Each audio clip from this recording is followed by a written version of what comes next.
첫 번째 강의는 여러분들 화장품법의 이해로부터 시작을 합니다.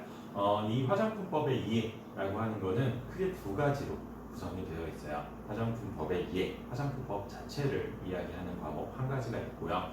그리고 두 번째 주제는 뭐냐면은 여러분들 개인정보보호법이라고 하는 내용으로 구성이 되어 있습니다.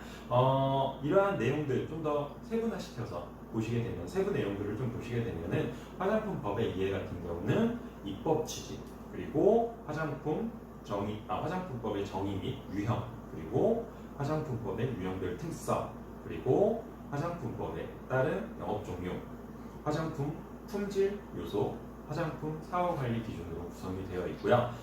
개인정보보호법 같은 경우는 고객관리 프로그램 운용 그리고 개인정보보호법에 근거한 고객정보 입력, 개인정보보호법에 근거한 고객정보관리 동일하게 개인정보보호법에 근거한 고객상담으로 구성이 되어 있습니다. 예, 그리고 이러한 개인정보보호법이라고 하는 게 화장품법이라고 하는 곳에 왜 나왔을까 이렇게 의아해하시는 분들이 계시는데 실제로 이러한 맞춤형 화장품이라고 하는 것을 만들게 될 때 여러분들 일반 화장품과는 틀리게 개인정보를 어쩔 수 없이 수집을 해야 되는 경우들이 굉장히 많을 거예요.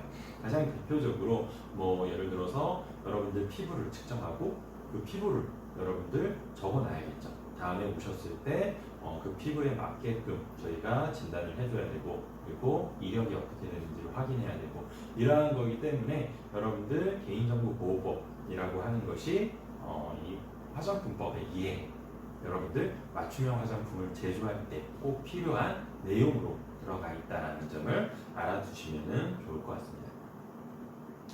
화장품법의 이해라고 하는 과목은 여러분들 전체적으로 봤을 때 배점이 1000점 만점 중에서 100점이에요.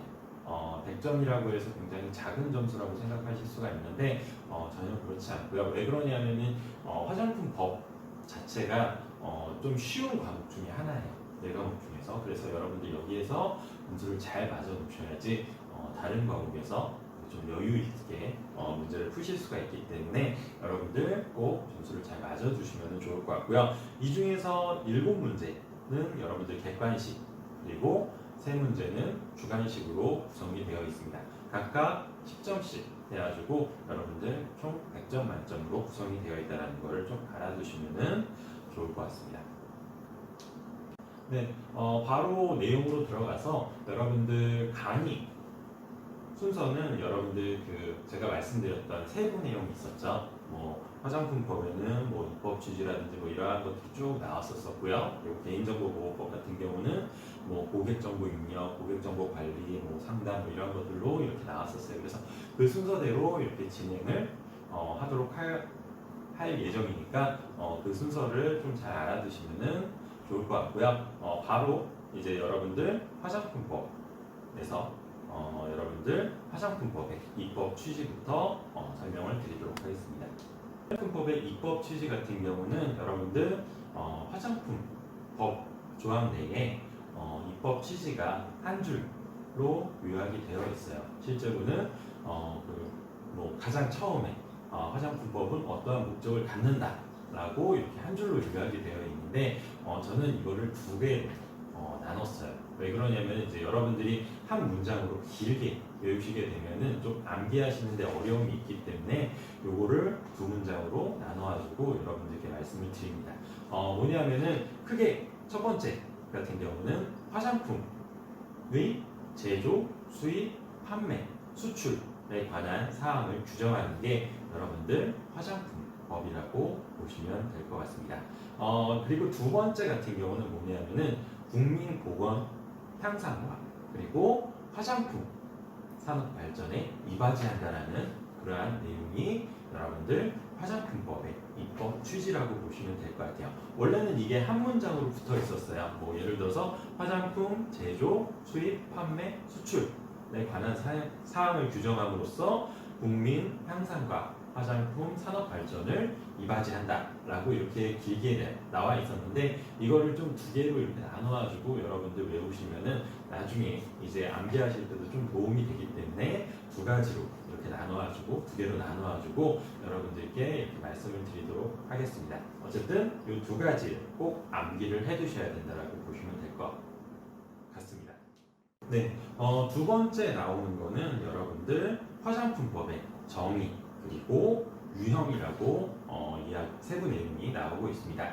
그래서 뭐 화장품법의 정의 및 유형을 좀 보시게 되면은 정의부터 우선 보시도록 할게요. 정의 같은 경우는 여러분들 화장품학이라고 하는 것을 한 번 정도 배워보셨으면 다 아시겠지만 매 시간 반복해도 이게 굉장히 중요할 만큼 매 시간 반복해도 그 중요성이 떨어지지 않을 만큼 굉장히 중요한 내용이라고 보시면 될 것 같아요.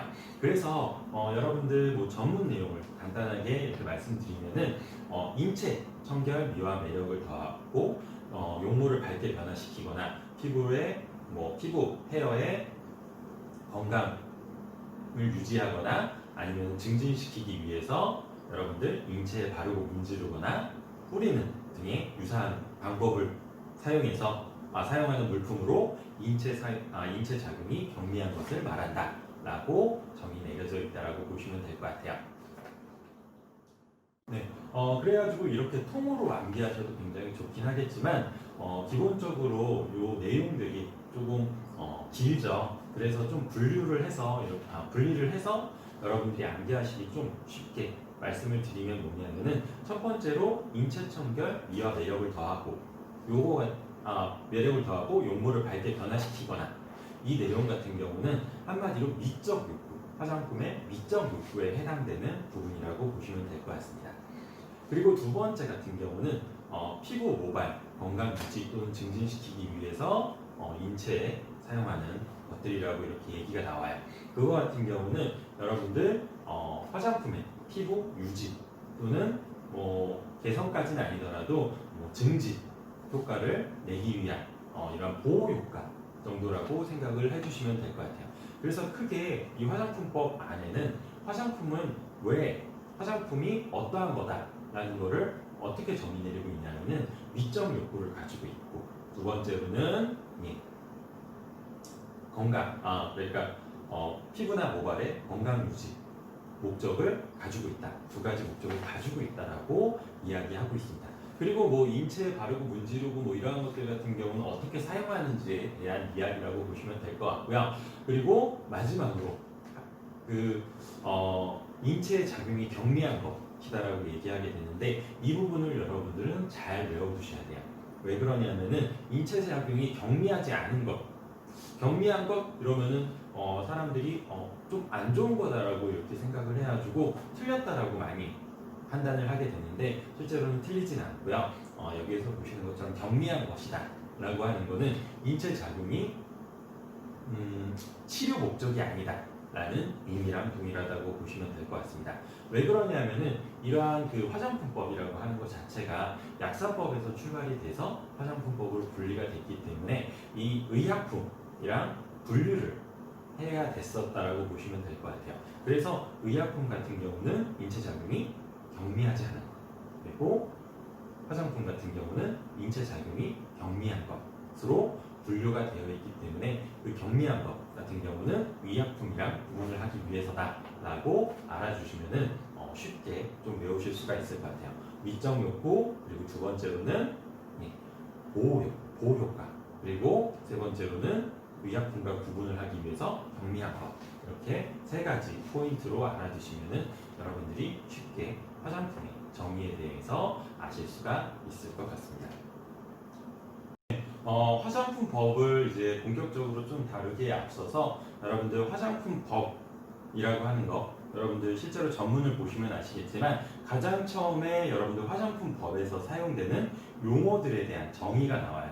아까 앞쪽에 보셨던 것처럼 화장품이란 이렇게 해가지고 화장품은 어떤 거다 라고 하는 식으로 해서 그러한 용어의 정의가 나오게 되는데 그러한 것들부터 우선 개념 정리 식으로 한번 보시고 넘어가시도록 할게요. 그거는 왜 그러냐면은 여러분들 화장품 법을 보시다 보면은 헷갈리시는 문구들이 많을 거예요. 왜 그러냐면은 일반적으로 사용되지 않는 문구들이 많이 있기 때문에 그러한 것들을 보시고 넘어가시면은 나중에 이제 문제 푸시는 데도 도움이 되고, 그리고 실제로 화장품을 다루는 것, 뭐 예를 들어서 제조할 때나 아니면은 뭐 기획해가지고 뭐 뭔가를 만들 때나 뭐 이러한 것들 때도 여러분들 충분히 도움이 되실 거니까 하나하나씩 좀 보시고 넘어가도록 하겠습니다. 첫 번째로 나오는 거는 여러분들 기능성 화장품입니다. 기능성 화장품이라고 하는 거는 여러분들 많이 들어보셨죠?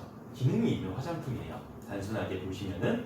그런데 이 기능이 있는 것 중에서 어떠한 것들의 기능이 있냐라고 했을 때는 여러분들 식품의약품 안전처장이 정한 기능 총 5가지를 보실 수가 있다라고 보시면 될 것 같아요. 원래 이제 화장품학을 공부해 보셨으면 잘 아시겠지만 가장 크게는 미백, 주름 개선, 그리고 자외선 차단 이 3가지가 여러분들 기능성 화장품의 범주 내에 포함이 되고 있다라고 보시면 될 것 같습니다. 그런데 여기에서 조금 꼬아서 나가게 되면은 기능성 자외선 차단 같은 경우는 여러분들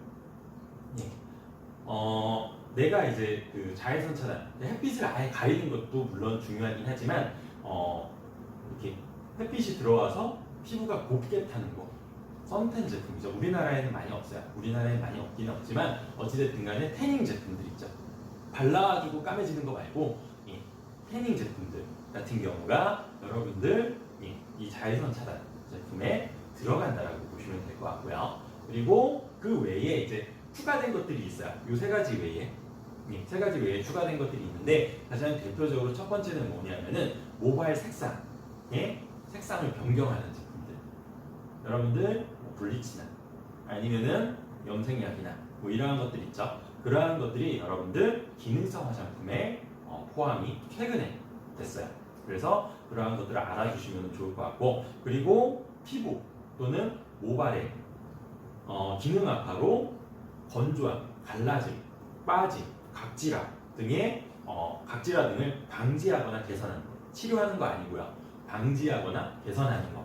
그래서 이러한 내용에는 주로 뭐가 들어가 있냐면은 여러분들 실제로 뭐 그 건선에 의한 피부 건조함을 좀 완화시켜주는 그러한 제품들이 들어가게 되고요. 두 번째로는 여러분들 머리 빠지죠. 머리 빠지는 거 치료하는 게 아니고 여러분들 머리 빠지는 거를 완화시켜 주거나 아니면은 약간 육모라고 해가지고 두꺼워지게 만들어 준다거나 하는 식의 여러분들 제품들이 여러분들 뭐 탈모 방지 제품들, 탈모 방지가 아니구나, 탈모 뭐 개선 제품들 뭐 이러한 식으로 해서 여러분들 판매가 되고 있는 것들 있죠. 샴푸 많이 나오죠. 샴푸 같은 것들. 그러한 것들이 여러분들 그 기능성 화장품에 포함이 되고 있다라고 보시면 될 것 같습니다. 그 외의 기능, 여러분들 뭐 요즘에 많이 보실 거예요. TV나 광고나 뭐 이런 데를 많이 보실 텐데 뭐 기능성 뭐 이렇게 해놓고 뭐 예를 들어서 기능성이라고 얘기는 못하네요. 어쨌든 뭐 기능이라고 얘기를 한 다음에 뭐 미세먼지를 차단시켜 준다든지 아니면은 뭐 특정 뭐 피부에서 뭐 광택이 나게 한다든지 뭐 이러한 것들 있잖아요. 그러한 것들 같은 경우는 실제로는 기능은 아니고 효능이라고 보시면 돼요. 제가 아까 이제 뒤쪽에 이제 효능이랑 기능에 대해서 설명을 드리게 될 텐데, 기능성 같은 경우는 제가 아까 말씀드린 것처럼 식품의약품 안전처장이 정한 기능이라고 보시면 돼요. 정확하게는 총리령이긴 한데 어찌됐든 간에 식품의약품 안전처 시작청에서 정한 그 기능들 총 5가지로 5가지 카테고리로 나눠진 그 기능들에 한해서만 기능성 화장품이라고 얘기를 하게 되고요. 그 외에 뭐 피부의 건조함을 뭐 예를 들어서 보습 기능이라든지 아니면은 뭐 피부가 바르면 광택이 난다든지 아니면은 뭐 24시간 지속 효과라든지 뭐 그 외에 뭐 미세먼지를 차단한다든지 뭐 그러한 것들 있죠. 그러한 것들 같은 경우는 이 5가지 범주 내에 포함이 안 되겠죠. 그렇기 때문에 여러분들 그러한 것들 같은 경우는 효능성이다라고 정리하시면은 좀 더 도움이 될 것 같습니다. 그 다음에는 여러분들 천연 화장품 그리고 유기농 화장품이라고 하는 개념이 그 화장품법에 들어가 있어요. 그래서 이러한 것들의 단어에 대한 뭐 그 뜻을 좀 간단하게 말씀을 드리면은 천연 화장품 같은 경우는 동식물 및 그 유래 원료들 있죠. 그것들이 화장품 내에 95% 들어가 있다라고 하면은 천연 화장품으로 여러분들 분류가 된다라고 보시면 될 것 같아요. 인증을 받아가지고 천연 화장품으로 등록이 가능하다라고 알아주시면 되고요. 95% 미만으로 내려간다? 천연 화장품 아니에요. 예, 그렇기 때문에 95% 이상 이거는 수치이기 때문에 잘 알아두시면은 좀 더 좋을 것 같고요. 여기에서 좀 더 업그레이드 된 게 뭐냐면은 유기농 화장품이에요. 유기농 화장품 같은 경우는 천연, 동식물 유래, 동식물 또는 그 유래 그 원료를 95% 이용하는 거는 천연 화장품이랑 동일하다고 보시면 될 것 같아요. 그런데 여기에 추가적으로 한 문구가 더 들어가요. 뭐냐면은 여러분들 유기농 원료, 그 중에서 유기농 원료가 10% 이상인 제품들을 여러분들 유기농 화장품이라고 보시면 될 것 같습니다. 여러분들 일반적으로 생각을 하셨을 때 뭐 유기농 제품이다 뭐 이러면은 100%가 다 유기농일 거다라고 이렇게 보통 그 생각을 하시는데 실제로 그러한 제품은 뭐 물론 있긴 있어요. 뭐 외국 같은 경우는 95%나 90%까지 이런 유기농 원료를 사용해야 된다라고 사용해야지 유기농으로 인정되는 경우들이 있기 때문에 그러한 경우에는 물론 95%뭐 이렇게 사용하실 수는 있긴 있는데 국내에서 나오는 제품들 같은 경우는 뭐 물론 많이 사용하는 제품들도 그 유기농 원료를 많이 사용하는 제품들도 많이 있긴 있지만 실제로는 10% 이상만 되게 되면은 유기농 화장품이다라고 인정을 받고 있다라고 보시면 될 것 같습니다. 그리고 이제 화장품에서 많이 사용되는 용어들 좀 쭉 보시도록 할게요. 보시면은 첫 번째로 나오는 거는 이제 안전용기, 안전포장이라고 하는 내용이고요. 이 안전용기와 안전포장 같은 경우는 뒤쪽에 이제 그 내용이 나오는데 유아용 그 내용과 조금 잘 혼돈될 수가 있어요. 그래서 그러한 것들에 대해서 그러한 것들을 좀 잘 구분을 해서 좀 알아두시면 좋을 것 같고요. 안전용기 같은 경우나 안전포장 같은 경우는 어린이 있죠. 어린이가 쉽게 열 수 없는 용기를 보통 안전포장, 안전용기라고 보시면 될 것 같아요. 어린이 같은 경우에 이제 뭐 물론 이제 그 아기들을 키워보신 분들이나 아니면은 뭐 주변에 뭐 사촌들이 있다거나 하시는 분들은 다 아시겠지만 애들 이렇게 뭐 이렇게 따서 여는 거 굉장히 좋아하고요. 그리고 짜내는 거 굉장히 좋아하고 그거 이제 먹는 것도 되게 좋아하고 이러한 환경이기 때문에 어찌됐든 간에 그러한 어린이들을 보호해주기 위해서 뭐 물론 먹어도 문제가 사실은 소량 먹어도 크게 문제는 없어요. 그런데 어찌됐든 간에 과량 먹게 되면은 몸에 탈이 날 수가 있기 때문에 그러한 것들을 방지시켜주기 위해서 어린이가 열지 못하도록 하는 용기가 안전용기, 안전포장이다 라고 일반적으로 얘기하게 되고요. 이 어린이라고 하는 기준이 어떻게 되냐면은 5세 미만의 어린이를 보통 이 안전용기, 안전포장에서는 정해져 있다라고 어린이라고 정했다라고 보시면 될 것 같아요. 그래서 5세 미만의 어린이가 포장을 쉽게 열지, 포장 또는 용기를 쉽게 열지 못하게 하는 것들을 여러분들 안전포장, 안전용기라고 이야기하고 있다라고 보시면 될 것 같습니다. 그 다음에 나오는 거는 이제 사용기한이고요. 사용기한 같은 경우는 뭐 여러분들도 쉽게 아시는 것처럼 보시는 것처럼 소비자가 안정적으로 사용할 수 있는 최소 기간을 이야기한다라고 보시면 될 것 같습니다. 그래서 이렇게 최소 기간이기 때문에 물론 여러분들 화장품 사용하실 때 이거보다 좀 더 사용하셔도 크게 문제는 없어요. 그런데 그렇게 사용하시게 되면은 화장품 업체에서는 이 부분에 대해서 오염이라든지 아니면 변질이라든지 이러한 부분에 대해서는 책임을 질 수 없다라는 개념이라고 보시면 될 것 같고요. 어찌됐든 간에 여러분들 잘 아시는 것처럼 뭐 우유나 뭐 이러한 것들도 유통기한이 뭐 며칠까지 뭐 몇 주인데 이제 뭐 며칠인데 이제 그거보다 더 많이 먹어도 좀 지난 다음에 먹어도 크게 문제가 없다. 이러한 것들처럼 화장품 같은 경우도 그 화장품 회사에서 최소한 이 정도 내에서 사용을 하시게 되면은 안전하다. 만약에 안 안전하면 내가 책임지겠다. 이러한 기간들을 설정해놔요. 그게 여러분들 사용 기한이라고 보시면 될 것 같고요. 그 사용 기간 내에 사용을 하셔야지 여러분들 안전성을 그러니까 퀄리파이 된 안전성을 갖고 여러분들 사용하실 수 있다라고 보시면 될 것 같습니다. 그 다음에 나오는 거는 여러분들 1차 포장, 2차 포장이고요. 1차 포장 같은 경우는 여러분들 일반적으로 용기를 얘기해요. 이 용기가 뭐냐면은 여러분들 화장품을 내가 담았다 라고 하면은 그 담은 용기 있죠. 그 화장품과 접촉되는 그러한 포장재를 일반적으로 1차 포장, 용기라고 생각을 해주시면 될 것 같고요. 2차 포장 같은 경우는 일반적으로 단상자를 많이 얘기를 하고 있습니다. 그 단상자가 뭐냐면 여러분들 화장품을 구매하시면은 그 용기를 둘러싸고 감싸고 있는 포장재가 하나가 더 있을 거예요. 뭐 깍이 일반적으로 종이 박스가 많이 나와 있죠. 그래서 그 종이 박스 같은 경우가 여러분들 일반적으로 2차 포장이라고 생각을 해주시면 됩니다. 그래서 1차 포장, 2차 포장 내에는 여러분들 특정 문구들을 많이 사용을 하게 돼요. 뭐 가장 많이 넣는 게 뭐냐면은 뭐 제품명이라든지 그리고 뭐 누가 만들었는지 그리고 전성분이 어떤 것들이 있는지 그리고 효능이 기능성이 어떠한 것들을 좀 가지고 있는지 그 외에 이제 뭐 예를 들어서 사용시 주의사항 같은 것들을 여러분들 이 포장에 다 기재하게 되어 있어요. 다 기재하게 되어 있는데 여러분들 일반적으로 봤을 때 1차 포장 같은 경우에 그러니까 만약에 예를 들어서 1차 포장만 하게 되면은 그것들을 기재하는데 뭐 유리병이 굉장히 뭐 조그만 거다 뭐 에센스다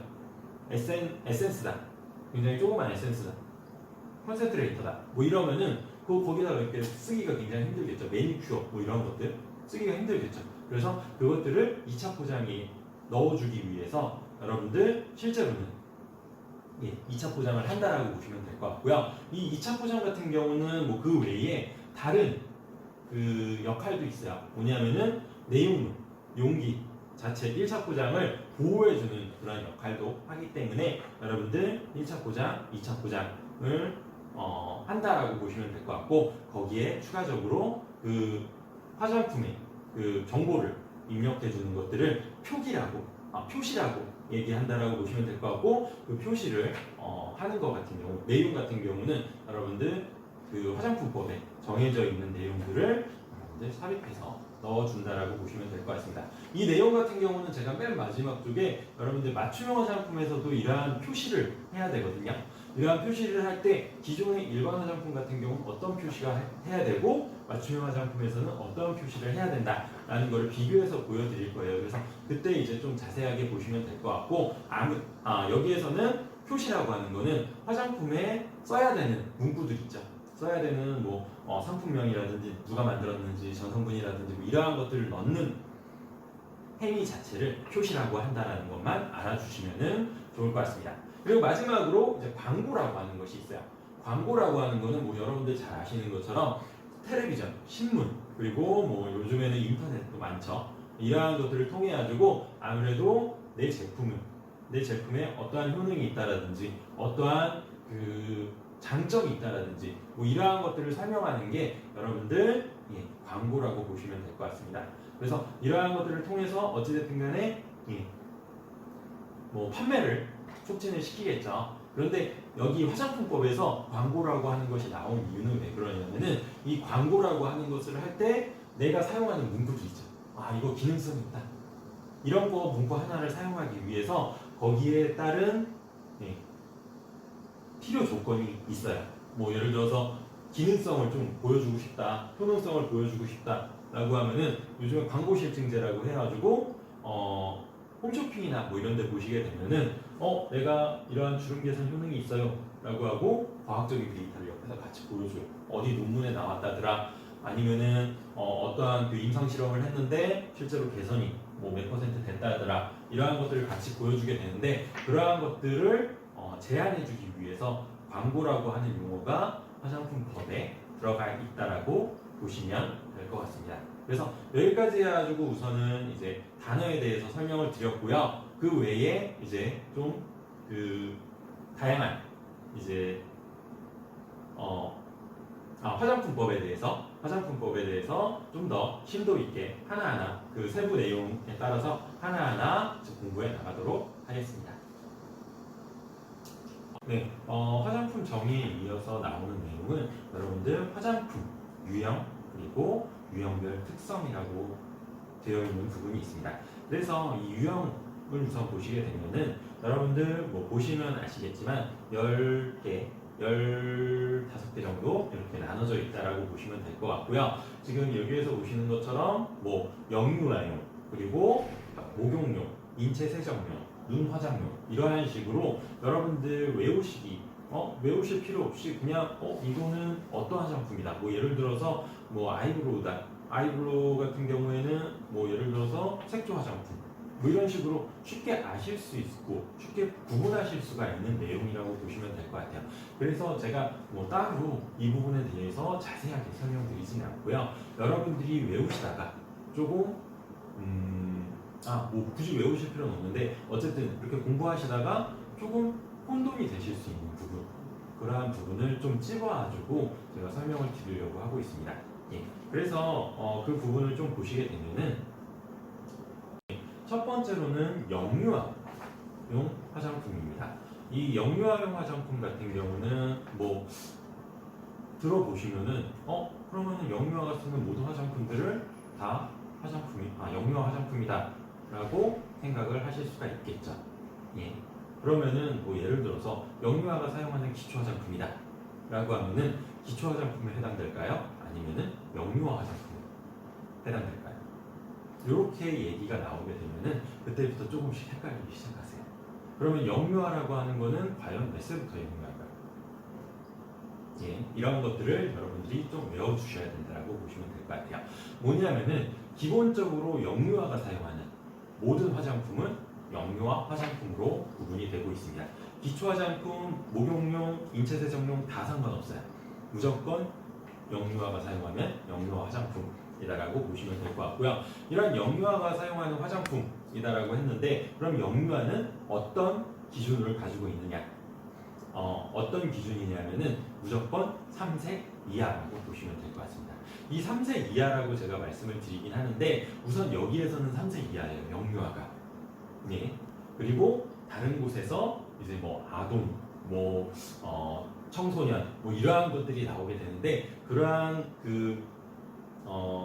시기 같은 경우는 또 이제 나이가 조금씩 틀려지겠죠. 그렇기 때문에 여러분들 여기에 영유아라고 하는 거, 유형에서 영유아라고 하는 거는 3세 이하다라는 거를 알아두시고 또 다른 곳에서는 다른 그 나이를 좀 각각 암기를 해두셔야지 여러분들 문제를 푸시기에 좀 더 수월할 것 같습니다. 그래서 영유아 화장품 다시 한번 말씀드리지만 3세 이하의 어린이가 사용하는 모든 화장품들을 영유아 화장품이다 라고 알아주시면 될 것 같습니다.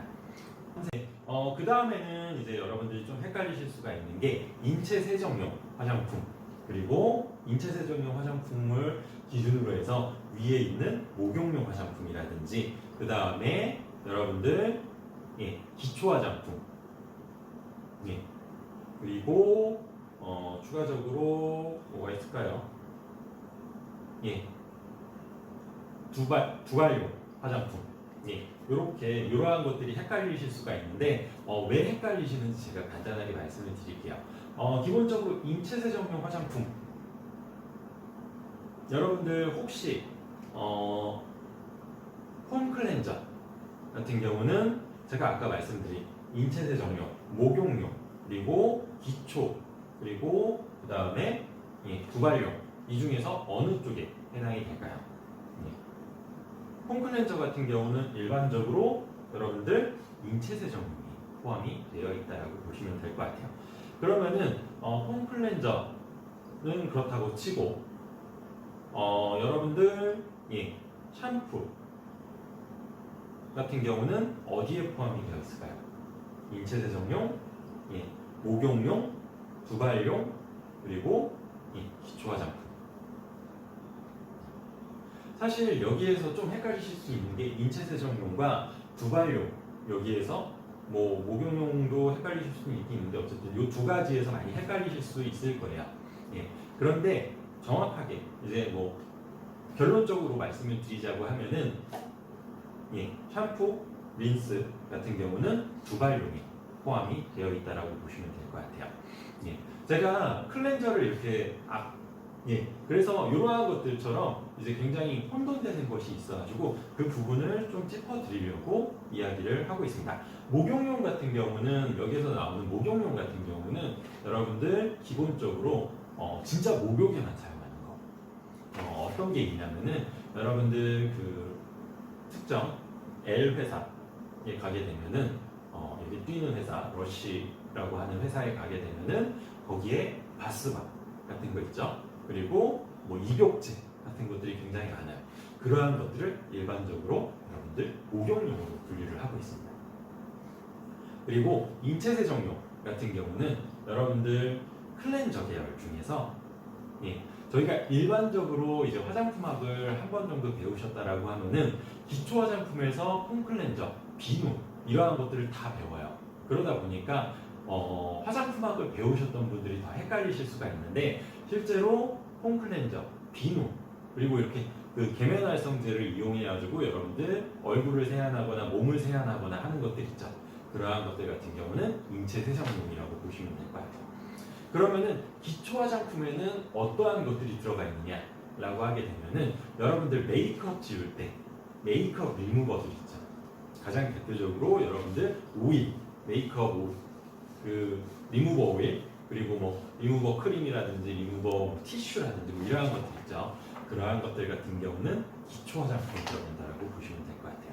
그리고 마지막으로 두발용 화장품 같은 경우는 여러분들 뭐 다른 것들도 많이 들어가긴 하지만 샴푸, 린스, 머리에 바르는 세정용 제품들 있죠. 그러한 것들은 두발용에 들어간다라고 보시면 될 것 같습니다. 그래서 이러한 것들이 조금 그 어디에 포함이 되어 있는지가 헷갈리실 수가 있기 때문에 그러한 것들 위주로 좀 포인트 있는 거 위주로 여러분들이 공부를 해두시고 암기를 해두시고 나머지 거 같은 경우는 여러분들이 직관적으로 푸셔도 크게 문제가 없는 것들이 굉장히 많아요. 그래서 그러한 식으로 이제 여러분들 좀 그 공부를 해 나가시면은 여러분들 화장품 유형 그리고 화장품 유형별 특성에 대해서도 쉽게 아실 수가 있을 것 같습니다. 네, 그 다음에 나오는 거는 이제 화장품 법에 따른 영업의 종류라고 하는 부분입니다. 이 영업의 종류 같은 경우는 제가 뭐 다른 시간에도 가끔 이렇게 말씀을 드렸는데 크게 세 가지로 구분이 되고 있습니다. 제조업 그리고 화장품 책임 판매 그리고 맞춤형 화장품 책임 판매 이 세 가지가 여러분들 식품의약품안전처장이 정한 화장품업이라고 하는 범주라고 보시면 될 것 같아요.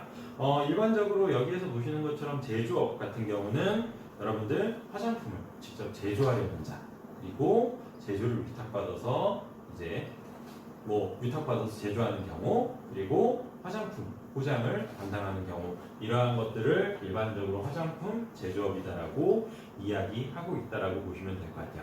그런데 이러한 것들을 좀 더 간단하게 말씀을 드리면은 화장품 만드는 사람을 무조건 화장품 제조업이다라고 생각을 해주시면 될 것 같고요. 여기에는 조금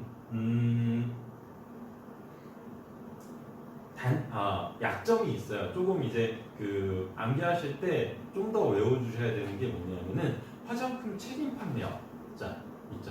화장품 책임 판매업자에서 일부는 화장품을 제조하는 경우들이 있어요. 그래서 그러한 것들 빼놓고는 여러분들 무조건 화장품 만들려고 하는 사람은 화장품 제조업이다 라고 알아주시면 좋을 것 같고요. 그 다음에 나오는 화장품 책임 판매업자 같은 경우는 여러분들 화장품을 직접 제조해서 유통 판매하려고 하는 자 그리고 위탁해가지고 유통 판매하려고 하는 위탁해가지고 만들어서 여러분들 유통 판매하려고 하는 자 그리고 수입한 화장품을 유통 판매하려고 하는 자 그리고 수입 대행력 거래를 알선하려고 하는 자 이렇게 네 가지로 나눠진다라고 보시면 될 것 같습니다.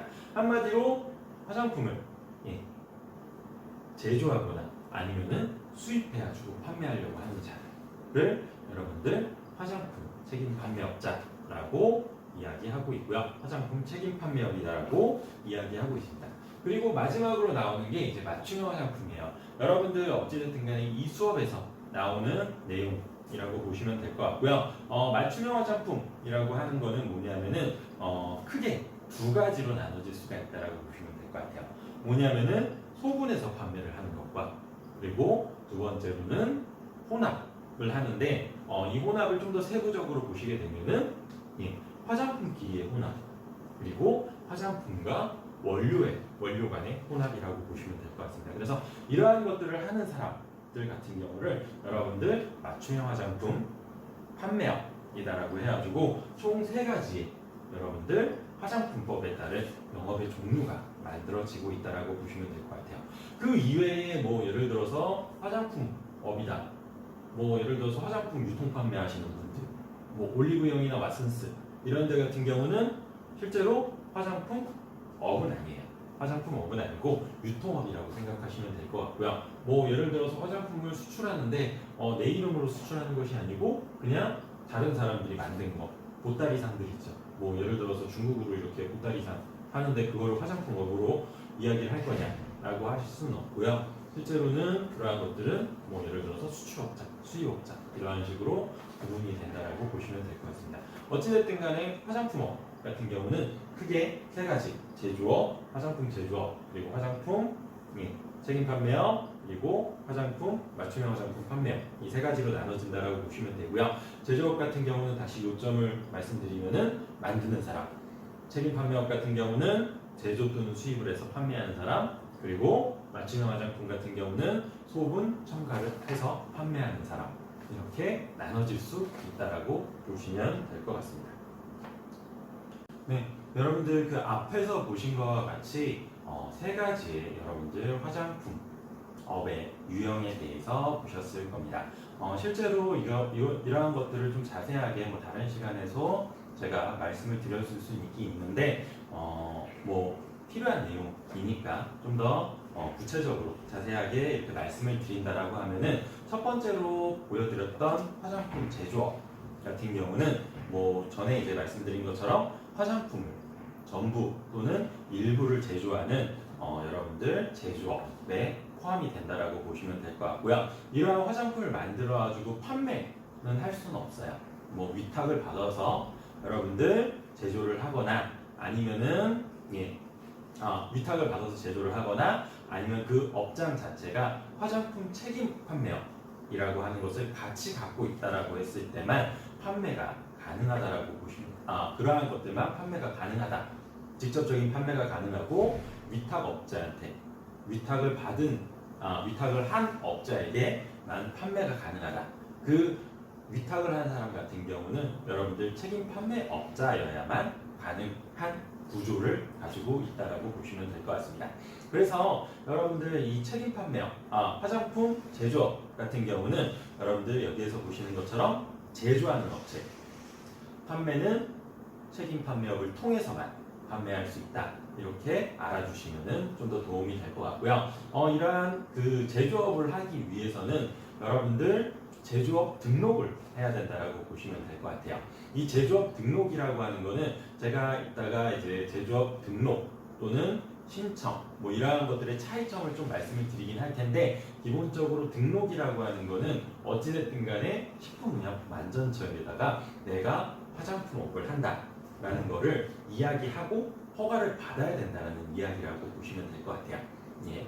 그래서 이러한 그 등록 시에 어떠한 것들이 필요한지를 간단하게 보시면은 처음에 화장품 제조업을 하시기 위해서는 신청서 뭐 제출을 하셔야겠죠. 뭐 그거는 뭐 굳이 중요한 내용은 아니니까 넘어가도록 하고요. 그 외에 시설 명세서라고 하는 것이 필요하고요. 그리고 건강진단서 그리고 등기증명사항 법인 같은 경우는 그러한 것들이 필요하다라고 보시면 될 것 같아요.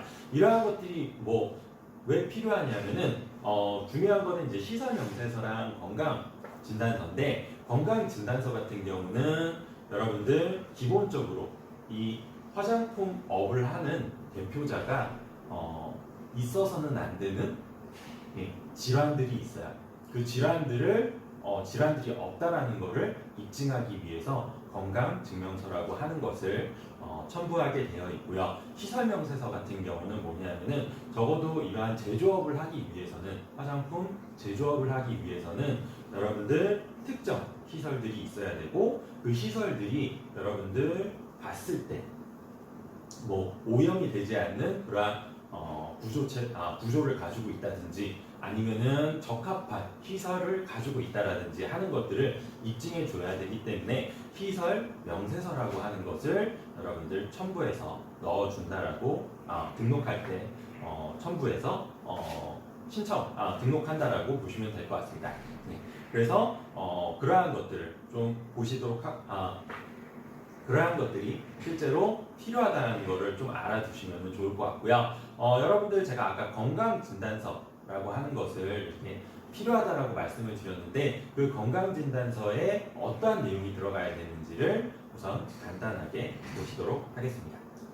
그 다음에는 이제 화장품 책임 판매업인데요. 이 화장품 책임 판매업 같은 경우는 제가 아까 제조업자 분들이 만든다라고 제가 말씀을 드렸잖아요.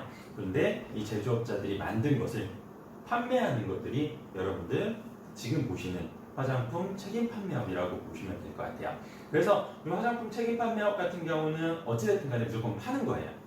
이 파는데 화장품 소스가 어디서 나오느냐 라고 하면은 제조업자가 만든 거. 첫 번째는 국내에서 제조업자가 만든 거가 있겠죠. 그리고 두 번째 소스는 여러분들 국외에서 좋은 제품을 가져와가지고 내 이름으로 팔고 싶다. 내가 책임 판매업자로 해서 팔고 싶다 라고 하시게 되면은 그것들을 갖고 와가지고 판매할 때도 여러분들 이런 화장품 책임 판매업이 필요하다라고 보시면 될 것 같아요. 실제로는 이것들에서 조금 더 범위가 넓어져가지고 여러분들 외국에서 이제 직구 많이 하죠. 예, 직구 같은 것들을 할 때 그러한 것들을 알선하는 업종 자체도 여러분들 화장품 책임 판매업에 들어가고 있다라고 보시면 될 것 같아요. 그거는 왜 그러냐면은 국외에서 들어오는 이러한 제품들이 실제로 우리나라의 화장품법의 뭐 품질 검사 기준이라든지 뭐 이러한 것들을 좀 피해가는 경우들이 많았어요. 그래서 뭐 예를 들어서 중금속이나 뭐 이러한 것들이 발견되는 경우들도 종종 있었고요. 그리고 그러한 것들 때문에 문제가 되는 경우도 굉장히 많았다라고 보시면 될 것 같습니다. 그래서 그러한 것들을 좀 방지하기 위해서 화장품 국내에서 제조하는 거, 그리고 수입하는 거, 그리고 알선 판매하는 거 이것까지 해가지고 그 판매하는 책임을 모두 담당하는 것이 여러분들 화장품 책임 판매업이다 라고 알아주시면 좋을 것 같습니다. 가장 그래서 대표적으로 이제 여러분들 좀 헷갈리실 수가 있는 게 뭐 올리브영, 뭐 왓슨스, 엘라블라, 뭐 11번가, G마켓, 뭐 네이버 스마트 스토어 이러한 것들 같은 경우는 대부분 화장품 책임 판매업이다라고 뭐 예를 들어서 그렇게 뭐 말씀드릴 수 있을 것 같아요. 뭐냐면은 샤넬 거를 판매한다. 외국 제품이죠. 그러면은 뭐 우리나라에서 만들어지는 경우들도 굉장히 많아요. 샤넬 제품 같은 경우도. 그런데 만약에 예를 들어서 외국에서 직수입을 한다. 예, 누군가 직수입을 했어요. 그런 다음에 11번가에 판매를 했어요. 그렇다라고 하게 되면은 직수입을 한 업체 자체는 여러분들 직수입을 해가지고 판매하려고 하는 업체 자체는 여러분들 화장품 책임 판매업을 신청을 해야 된다라고 보시면 될 것 같아요. 그런데 만약에 예를 들어서 직수입을 했어요. 저는 화장품 책임 판매업을 갖고 직수입을 했어요. 그리고 주변에 뭐 소매점한테 판매를 했어요. 그런데 소매점에서 다시 인터넷에 올려가지고 판매를 했다. 라고 하게 되면은 화장품 책임 판매업은 제가 가지고 있기 때문에 이 소매점들 같은 경우는 굳이 책임 판매업을 할 필요는 없다라고 알아두시면 될 것 같고요. 그 외에 올리브영이나 왓슨스나 뭐 이런 회사들 있죠. 이러한 회사들 같은 경우는 실제로 화장품 책임 판매업은 아니에요. 뭐냐면은 유통회사라고 보시면 될 것 같아요. 제가 만약에 예를 들어서 외국에서 화장품을 수입했어요. 그리고 이 화장품들을 올리브영에다 납품을 하게 되면은 이 올리브영 같은 경우는 위탁 판매. 그러니까 위탁해가지고 내가 대신 판매를 해주겠다라는 개념이라고 보시면 되거든요. 그래서 책임 판매업은 제가 가지고 있고 올리브영 같은 경우는 책임 판매업이 따로 필요 없다라고 보시면 될 것 같습니다. 그래서 이렇게 이제 실제로 판매하는 사람이 모두 책임 판매업이냐 그거는 아니고요. 이것들을 관리하는 사람들이죠.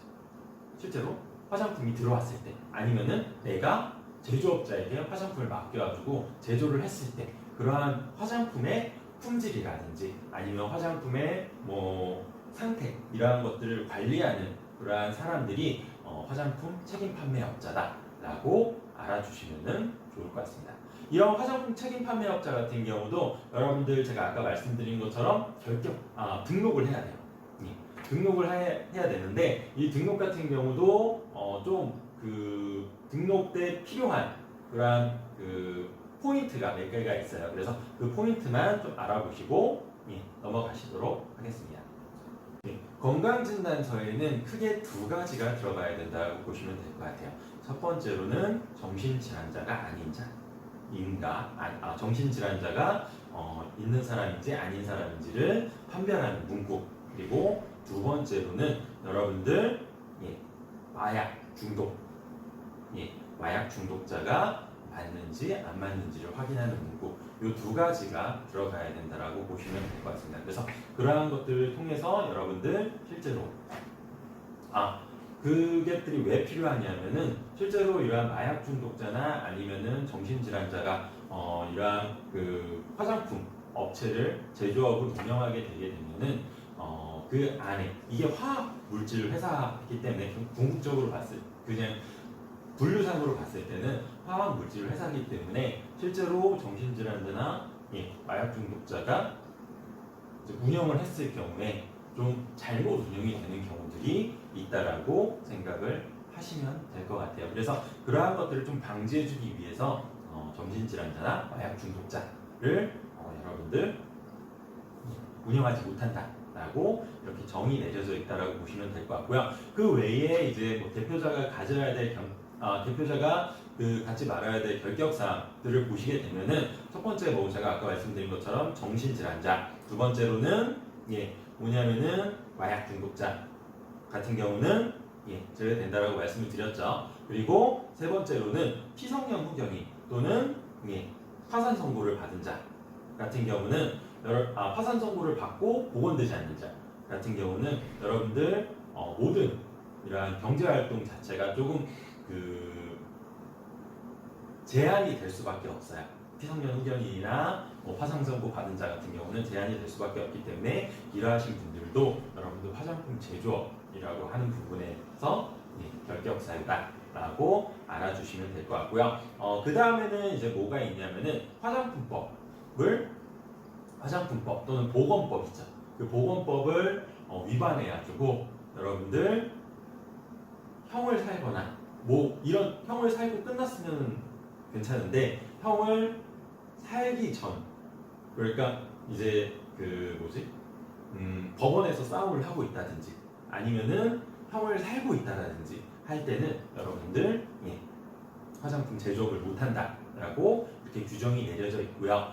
그 외에 등록이 취소되거나 아니면은 영업소가 폐쇄된 경우는 1년 이내에 여러분들 동일한 화장품업을 하지 못한다라고 이렇게 나와 있다라고 보시면 될 것 같아요. 그래서 그러하신 분들 빼놓고는 다 모두 대부분이 여러분들 화장품 제조업을 하실 수 있다라고 보시면 될 것 같고 시설이랑 그 외에 시설만 어느 정도 갖춰진다라고 하게 되면은 화장품 제조업 자체는 크게 가능하다라고 알아주시면 될 것 같아요. 그래서 여러분들 실제로 뭐 이거는 좀 여담이긴 하지만 뭐 실제로 자그마한 공간에서 특히 비누나 아니면은 뭐 간단한 이제 향수 공간 같은 경우는 실제로 작은 공간에서도 여러분들 충분히 제조업도 가능하시고요. 그리고 책임 판매업도 가능하시다라고 보시면 될 것 같습니다.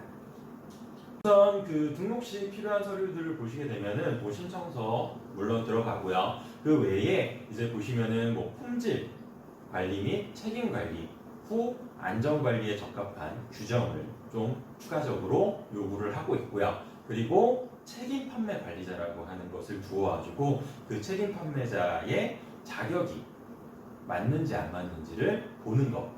요 두 가지가 있게 되고요. 그리고 뭐 그 외에 등기사항 같은 것들도 보게 된다라고 보시면 될 것 같습니다.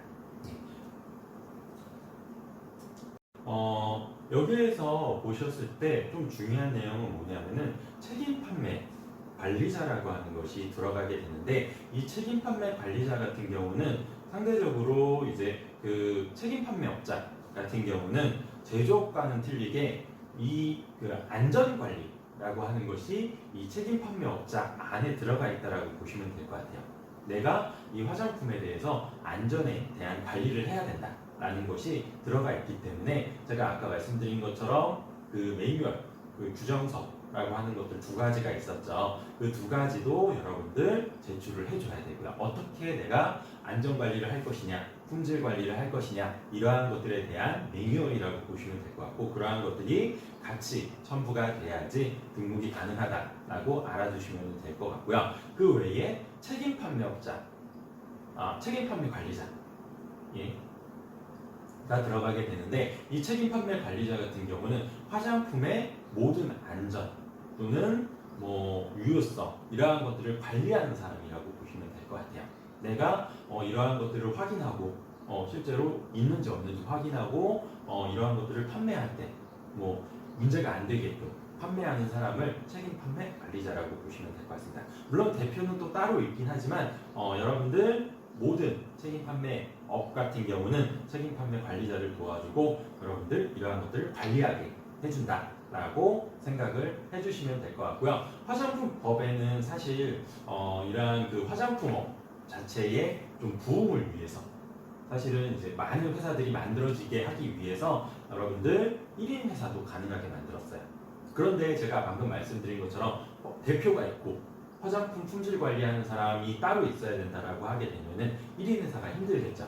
그래서 10인 이하의 사업장 같은 경우는 이 대표와 책임 판매자가 겸직을 할 수 있게끔 조금 법률을 조정을 해놨다라고 보시면 될 것 같고요. 각각 그래서 대표자가 가지고 있어야 되는 뭐 대표자의 결격사항 그리고 책임 판매업자의 책임 판매 관리자의 여러분들 필요사항 같은 것들이 따로 있어요. 그래서 그것들을 이제 따로 좀 보시게 되면은 대표자 같은 경우는 아까 그 제조업 있었죠. 제조업과 거의 유사하다라고 보시면 될 것 같아요. 그런데 조금 차이점은 뭐냐면은 두 가지가 빠졌어요. 아까 앞쪽에 뭐 그 느끼셨던 이렇게 이게 좀 틀리네 라고 이렇게 생각하셨던 분들도 물론 있긴 있겠지만 보시는 것처럼 의사소견서가 빠졌어요. 화장품 제조업, 화장품 책임 판매업을 등록할 때 신청 서류에 의사소견서가 빠졌어요. 그거는 왜 그러냐면은 실제로 대표의 등록상, 결격사항들을 보시게 되면은 의사가 소견을 내려야 되는 정신질환자 그리고 마약 중독자가 여러분들 결격사항에서 빠졌습니다. 그렇기 때문에 여러분들 의사소견서가 빠졌다라고 보시면 될 것 같고요. 실제로 이러한 그 책임 판매업 같은 경우는 뭐 보시는 것처럼 책임 판매 관리자라고 하는 것이 같이 붙어 있기 때문에 그리고 사실상 공장을 운영하는 것이 아니고 이러한 판매 관리를 하는 것이기 때문에 어떻게 보면은 뭐 물론 그런 경우는 많이 없긴 하지만 정신질환자나 마약 중독자도 등록은 가능하다라고 알아두시면은 여러분들 시험 푸실 때는 좀 도움이 되실 거예요. 물론 그런 경우는 많진 않아요. 그런 경우는 많진 않은데 어찌됐든 간에 실제로 문제 내기는 좋거든요. 그래서 실제로 가능은 하다라고 알아두시면은 좋을 것 같습니다. 그리고 그 외의 것들 같은 경우는 대부분 똑같아요. 뭐냐면은 희석연 후견인이나 아니면 파산 정보 받아서 복원되지 않은 자 그리고 화장품법이나 보건법을 어겨가지고 이제 형을 사지 그 법 집행 단계나 아니면은 뭐 재판 단계나 뭐 이러한 경우에는 아예 안 된다라고 이렇게 나와 있고요. 그리고 등록이 취소된 경우 1년 이내 같은 경우도 동일하게 이러한 화장품 책임 판매업자 같은 경우 책임 판매업도 책임 판매 대표자가 가지고 있지 말아야 되는 결격사유라고 보시면 될 것 같습니다.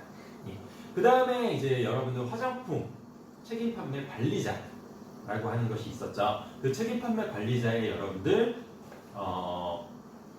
자격 요건이라고 하는 거는 뭐냐면은 가장 크게 이제 보시면은 이약사를 받은 자 라고 이야기가 되어 있어요. 원래는 의사 또는 약사 이분들, 그러니까 자격증을 가지고 계시는 면허증이죠. 면허증을 가지고 계시는 의사 또는 약사 요 두 분만 원래는 가능했었어요. 여기에 추가적으로 어떠한 분들이 추가되냐면은 여기에서 보시는 것처럼 이학사를 가지고 계십니다. 그러니까 뭐 이과대나 아니면 공과대 이러한 데에 4년제 학위를 가지고 계신 분들이 가능하시게 되고요. 그리고 2년제 전문학사를 받더라도 여러분들 1년 동안 이러한 화장품 품질 관리나 아니면 화장품 뭐 제조 쪽에 경력이 있다라고 하시면은 충분히 여러분들 그 등록이 가능하다라고 보시면 될 것 같습니다. 그리고 그 외에 이제 여러분들 2년 동안 그냥 아무 학위가 없다라고 하면은 2년 동안 여러분들 화장품 관련돼서 제조나 품질 검사에서 일을 했다라는 것이 증명이 되게 되면은 여러분들 화장품 책임 판매 관리자로 등록이 가능하다라고 보시면 될 것 같습니다. 만약에 예를 들어서 만약에 예를 들어서 지금 진짜 막 제가 만약에 화장품 회사를 만든다라고 하게 되면은 저 같은 경우는 뭐 예를 들어서 이제 1인 회사로 만들겠죠. 1인 회사로 만들고 제가 화장품 책임 판매업체를 겸직하고 그리고 그 겸직한 상태에서 여러분들 뭐 대표자 결격사유가 없다는 거 증명해주고 그 다음에 화장품 책임 판매업 관련돼서 내가 요건 사항에 충족된다라는 거 보여주면서 여러분들 실제로 하나의 회사를, 그러니까 화장품 책임 판매업 회사를 만들 수 있다라고 보시면 될 것 같습니다. 그래서 이렇게 해서 여러분들 화장품 책임 판매업을 만들 수 있다라고 알아주시면 좋을 것 같습니다.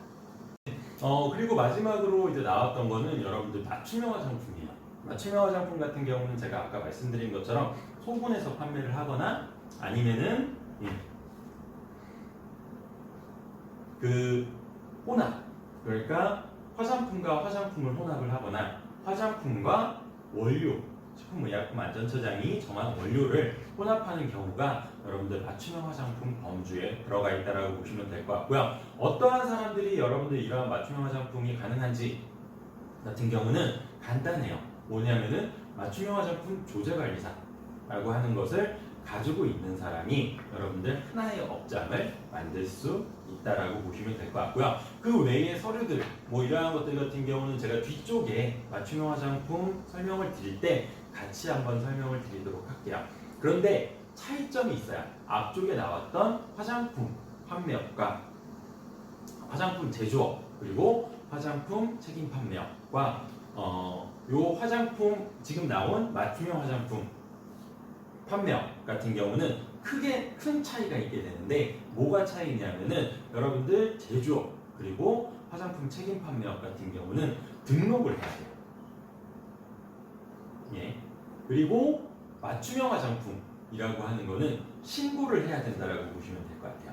어떤 차이가 있냐면은 뭐 물론 용어적인 차이가 가장 크긴 하겠지만 가장 실제 일을 하셨을 때 차이가 극명하게 나타나는 것은 화장품 제조업 또는 화장품 책임 판매업 같은 경우는 내가 하고 싶다라고 하면은 신청서를 내겠죠. 뭐 여러 가지 서류를 구비해가지고 신청서를 내요. 식품의약품 안전처에다가 제출을 하게 되면은 거기에서 검사를 해요. 이 사람 제대로 다 서류가 구비가 됐구나라고 하면은 그 다음에 화장품 제조업을 허가한다라고 보시면 될 것 같습니다. 그래서 그 허가를 받아가지고 여러분들 뭐 사업자 등록증에다가 내가 화장품 제조업 하고 있어요라고 이렇게 품목이나 아니면은 내용에 쓸 수 있다라고 보시면 될 것 같고요. 맞춤형 화장품 같은 경우는 조금 틀려요. 뭐냐면은 신고를 하기 때문에 내가 만약에 예를 들어서 맞춤형 화장품을 하고 싶다. 맞춤형 화장품 뭐 예를 들어서 샵을 하고 싶다든지 뭐 조제소를 하고 싶다든지 뭐 이렇다라고 하면은 내가 맞춤형 화장품 신청서를 물론 작성을 하겠죠. 작성을 해서 여러분들 제출을 해야 필요서류 다 첨부를 해서 같이 제출을 식품의약품안전청에다가 똑같이 제출을 하는 건 맞아요. 그런데 여기에서 차이점이 발생되는데 뭐냐면은 신고 같은 경우는 내가 제출을 한 다음에 바로 내가 이거 이제 맞춤형 화장품 이제 해도 되겠구나 라고 해서 바로 이렇게 맞춤형 화장품을 해도 되는 반면에 신고 자체가 등록이 끝났다는 얘기예요.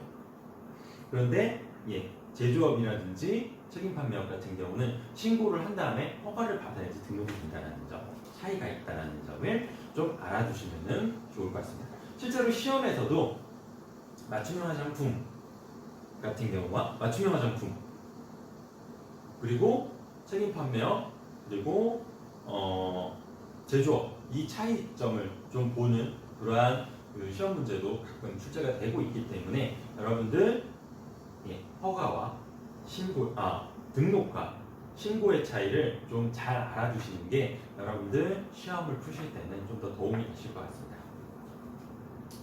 그 다음에 나오는 거는 이제 여러분들 화장품 품질 관리 요소라고 하는 부분이에요. 이 품질 관리 요소 같은 경우는 크게 안전성, 안정성, 유효성 요 세 가지로 여러분들 시험 문제에는 나오고요.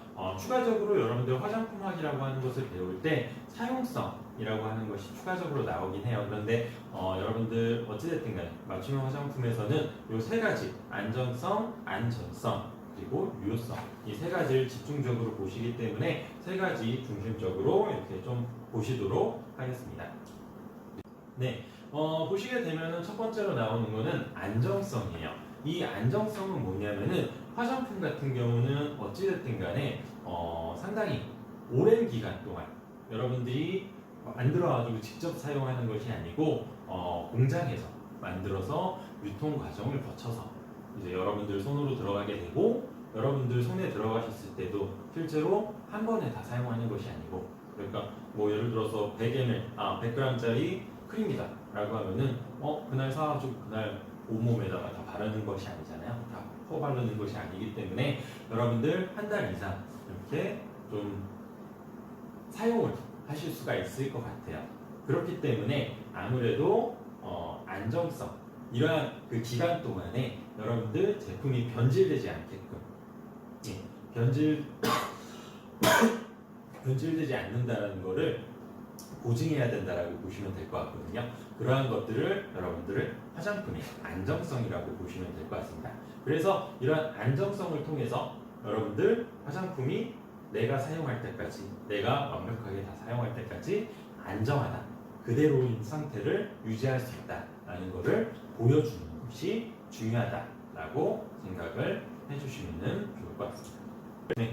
그래서 이런 안정성을 확인하는 그런 요소로 어떠한 것들을 많이 사용하게 되냐면은 여러분들 가속 실험, 가혹 실험 이러한 그 실험을 통해서 여러분들 제가 뭐 예를 들어서 3년 아니면은 내가 사용할 때까지 안정하다는 것을 보여주게 되고요. 가장 대표적으로 이제 가혹 실험 같은 경우는 여러분들 뭐냐면은 좀 가혹한 환경 가장 뭐 어떤 환경이냐면은 뭐 일반적으로 여러분들 온도가 한 25도 정도 룸 템퍼러처가 25도 정도라고 얘기를 하게 되는데 그거보다 훨씬 더 높은 온도 뭐 예를 들어서 42도 아니면은 아예 낮은 온도 마이너스 4도 0도 뭐 이런 식으로 낮은 온도에서 갖다 놓게 되면은 유화가 그때도 안정한지 이게 사실 이제 화장품이라고 하는 게 기름이랑 물로 섞여져 있기 때문에 뭐 이렇게 좀 가혹한 환경에 들어가게 되면은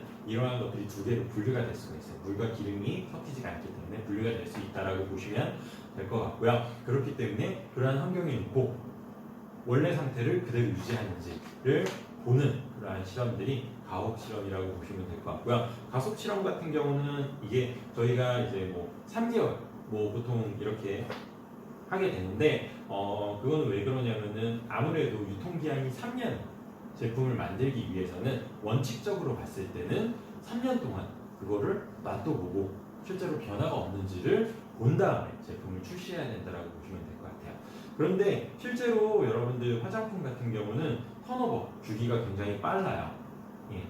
이 주기가 굉장히 빠르기 때문에 그렇게 만들지를 못하고요. 보통 좀 가혹한 환경에서 빠르게 이렇게 그 반응이 일어날 수 있는 환경을 만들어주고요. 한 42도로 만들어주고 3개월 정도를 실험을 한다라고 보시면 될 것 같아요. 3개월 정도 봤을 때 이것들이 3개월 정도 안정하다라고 하게 되면은 통계적으로 여러분들 3년 동안 안정하다라는 거를 입증한 그러한 그 기존의 결과들이 있거든요. 그래서 그러한 것들을 바탕으로 해서 좀 그 내가 원하는 시간보다는 좀 더 빠른 속도로 실험을 할 수 있게끔 해주는 게 뭐 그러한 가속 실험이라고 보시면 될 것 같아요. 그래서 그러한 것들을 통해 가지고 여러분들 화장품의 안정성을 입증해주고 있다라고 생각을 해주시면 될 것 같습니다. 두 번째로 나오는 거는 여러분들 화장품의 안전성이라는 내용입니다. 이 안전성 같은 경우는 이 화장품 같은 경우는 불특정한 다수가 사용을 하고 있기 때문에 굉장히 안전해야 된다. 한마디로 피부에 발랐을 때 문제가 없어야 된다라고 생각을 해주시면 될 것 같고요. 의약품과는 틀리게 화장품 같은 경우는 안전성, 부작용 같은 것들을 굉장히 강조하기 때문에 이 안전성을 한마디로 요약을 하자라고 하면은 화장품에 부작용이 없어야 된다라고 이야기할 수가 있을 것 같습니다. 이런 안전성을 측정하기 위해서 크게 두 가지 이제 독성 평가, 인체 독성 평가를 하는 경우들도 있고요. 그리고 원래는 이제 동물 관련돼서 동물 실험을 통해서 안전성 테스트를 했었어요. 뭐 간단하게 뭐 급성 독성이라든지 1차 자극성이라든지 뭐 연속 피부 자극성, 그리고 광독성, 그리고 광감작성, 뭐 이러한 것들, 안자극성 이러한 것들을 실제로 했었었는데 최근 들어가지고 이제 그 동물에 대한 이런 실험들이 좀 굉장히 하드한 경우들이 많아요. 그렇기 때문에 이러한 것들을 좀 줄이기 위해서 동물 대체 시험이라고 하는 것들이 개발이 되고 있고, 현재는 화장품 같은 경우는 화장품 내에서 그러니까 화장품 내 또는 화장품을 사용하는 원료에서 여러분들 동물 시험을 하지 못하도록 되어 있고요. 규정화되어 있고 대부분의 그 독성 시험들 같은 경우는 일반적으로 동물 대체 시험이라고 하는 것을 통해서 여러분들 진행이 된다라고 보시면 될 것 같습니다. 어찌됐든 간에 이러한 것들은 동물 복지 차원에서 이루어지는 거라고 보시면 될 것 같고, 화장품 같은 경우는, 의약품 같은 경우는 사실 사람을 치료하는 거기 때문에 이런 안전성 그리고 독성이 굉장히 강할 수가 있기 때문에 안전성 부분이 굉장히 중요해요.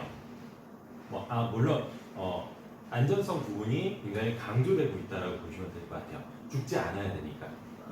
그렇다라고 보는 반면에 이 화장품 같은 경우는 미용을 위해서 사용을 하는 건데 실제로 그렇게까지 많은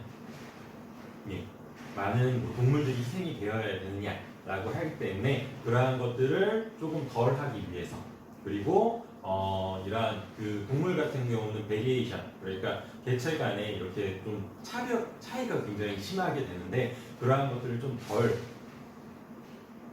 적게 만들기 위해서 여러분들 동물 대체 시험이라고 하는 것이 나왔고, 이런 동물 대체 시험이라고 하는 것은 주로 어디서 많이 이루어지냐면은 여러분들 세포를, 그러니까 피부 세포를 꺼내가지고 그것들을 3D 모델로 만들어요.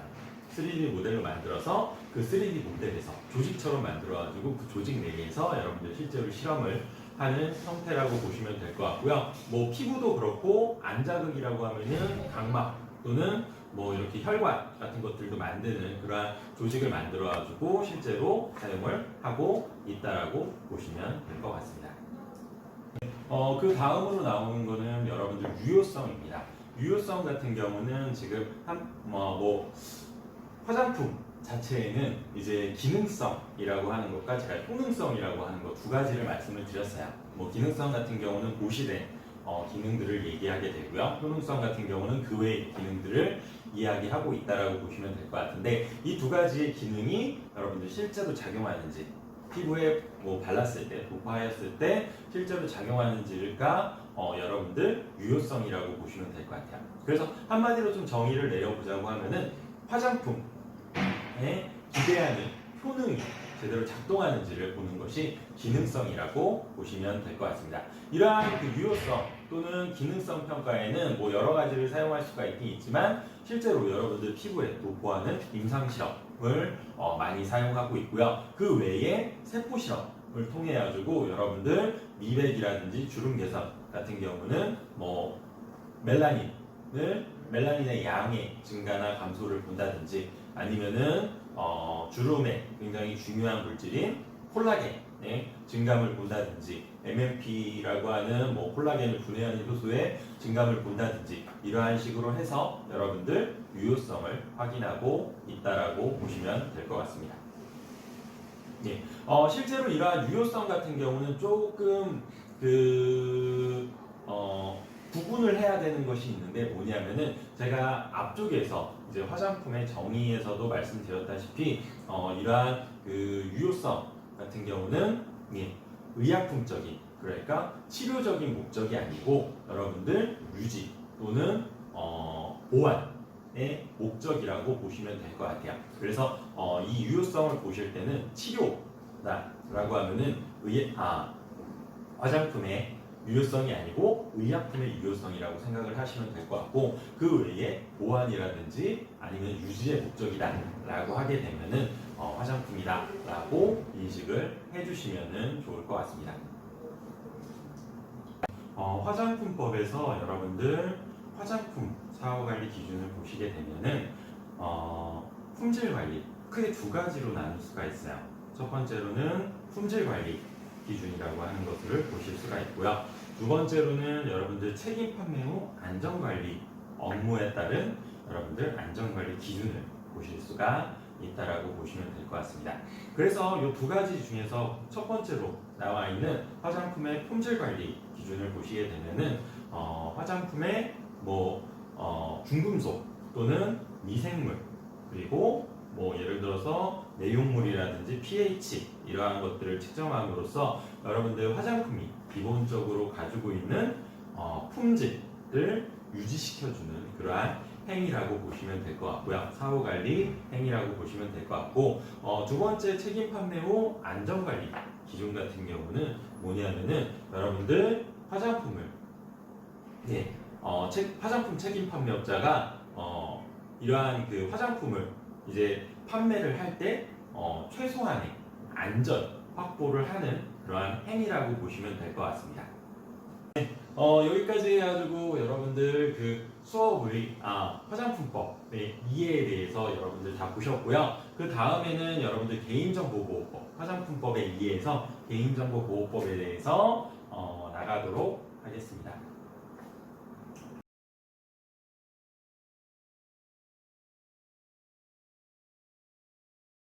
네, 안녕하십니까. 오늘은 이제 여러분들 개인정보보호법, 화장품법에 의해서 개인정보보호법이라고 하는 파트에 대해서 오늘 좀 배워보실 예정이고요. 그 개인정보보호법 세부 사항을 좀 보시게 되면, 세부 내용을 좀 보시게 되면은 고객관리 프로그램 운용, 그리고 개인정보보호법에 근거한 고객정보 입력, 개인정보보호법에 근거한 고객정보 관리, 그리고 개인정보보호법에 근거한 고객 상담 이 네 가지로 나눠지는 파트입니다.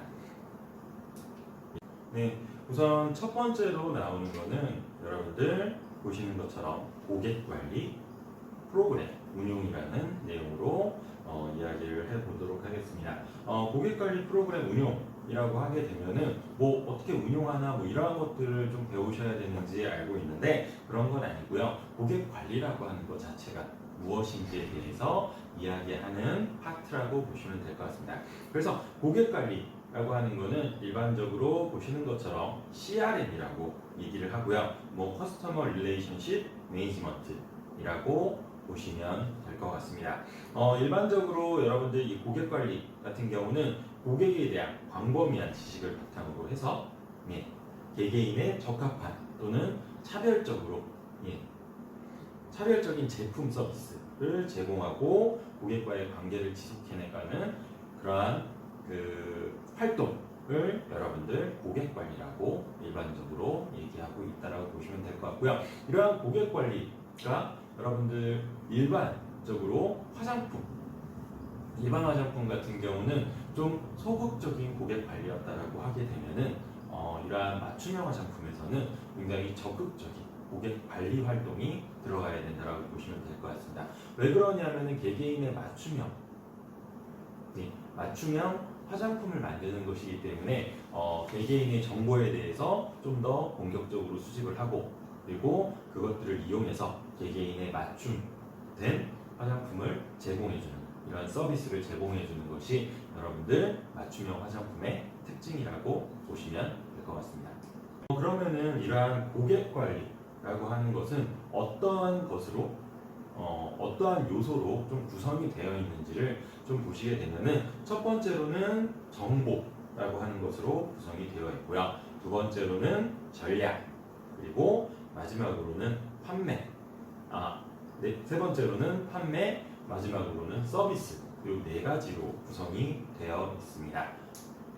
일반적으로 정보라고 하는 거는 여러분들 시장과 고객에 대한 이해로서 여러분들 여러 가지 사항들 한마디로 정보를 파악을 하고 그것들을 분류하고 데이터 마이닝을 통해서 여러분들 고객을 관리한다는 개념이라고 보시면 될 것 같고요. 어찌됐든 간에 시장의 사항을 파악할 수 있게끔 시장 또는 고객의 사항을 파악할 수 있게끔 여러분들 데이터를 수집하는 과정이라고 보시면 될 것 같습니다.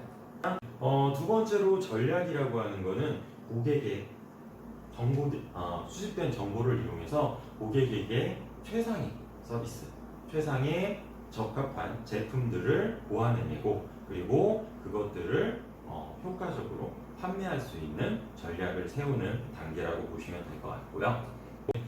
그래서 이러한 고객관리 개념을 바탕으로 해서 네 가지의 여러분들 고객관리 요소들을 적절히 섞어줘가지고 여러분들 각 회사에 맞는 고객관리 프로그램을 만들 수 있다라고 보시면 될 것 같고요. 그러한 것들을 통해서 실제로 회사가 어느 정도의 매출이 일어나고 어느 정도의 매출이 떨어지고 그러한 것들까지도 분포도 확인하실 수가 있을 것 같아요. 그래서 잘 만들어진 고객 관리 프로그램으로부터 여러분들 어찌됐든 간에 매출이라고 하는 것이 발생될 수가 있기 때문에 이런 고객 관리 프로그램을 잘 만들어서 운용하는 것이 중요하다고 생각을 해주시면 될 것 같고 실제로 시험 같은 데서는 실제 회사에서는 그렇게 개념을 잡아주시면 될 것 같고 실제로 시험에서는 여러분들 고객 관리 프로그램이 어떻게 운용되는지 어떻게 만들어지고 있는지 그런 것들에 대해서 사실 중요하지 않아요.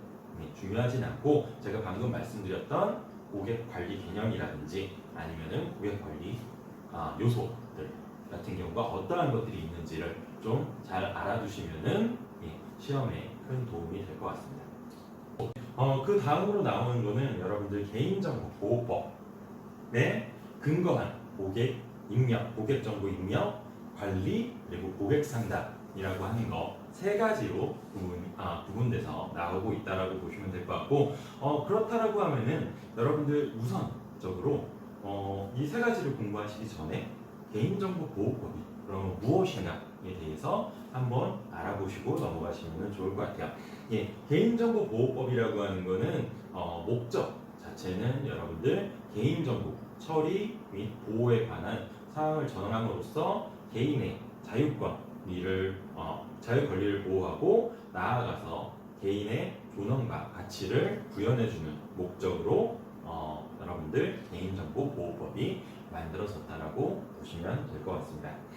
특히 이러한 개인정보라고 하는 것 자체는 실제로 이제 살아있는 개인에 대한 성명이라든지 아니면 뭐 주민등록번호 그리고 뭐 전화번호 그리고 영상, 사진 그리고 뭐 개인을 알아볼 수 있는 그러한 정보들 있죠.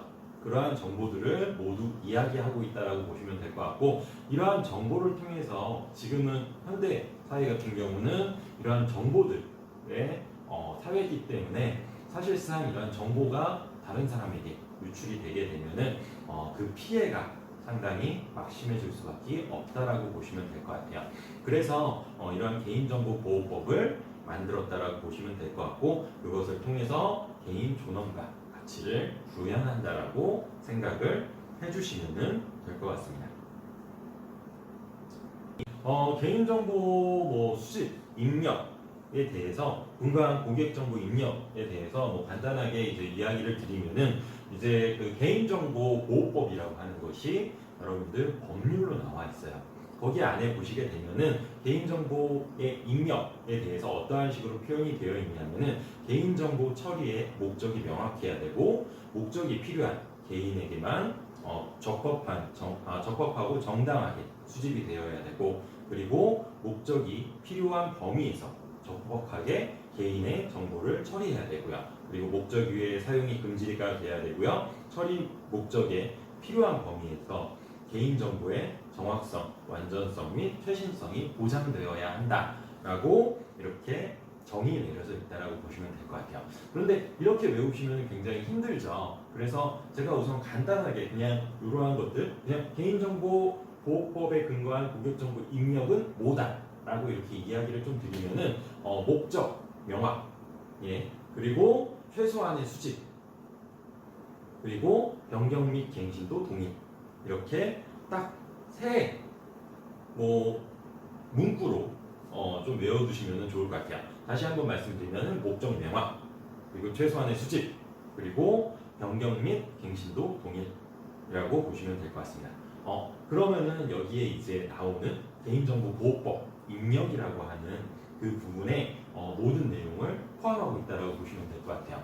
일반적으로 시험 문제에 어떤 식으로 나오냐면은 다음 중 개인정보보호법에 입력하는 방식으로 틀린 것 뭐 이렇게 한 다음에 여기 뭐 1번은 뭐 개인정보 처리 목적의 명확화 그리고 목적 이외의 사용 금지 뭐 이렇게 쭉 나가다가 좀 다른 내용이 하나 나가요. 예. 물론 여러분들 이 내용을 다 외우시면 좋긴 하겠지만 만약에 못 외우신다라고 하면은 지금 목적 명확, 최소한의 수집 뭐 이러한 것들만 좀 외워두시면은 사실 그러한 것들을 걸러낼 수가 있잖아요. 그래서 지금 요약드린 것 같은 경우는 그러한 것들을 걸러내기 위한 여러분들 외움 도구라고 생각을 하시면 될 것 같습니다. 예. 그리고 이 개인정보보호법에 근거한 고객정보 입력에서 이러한 개인정보 입력을 어떻게 하는지를 좀 설명을 드렸었는데 여기에서 좀 중요한 단어들이 몇 가지가 나와요.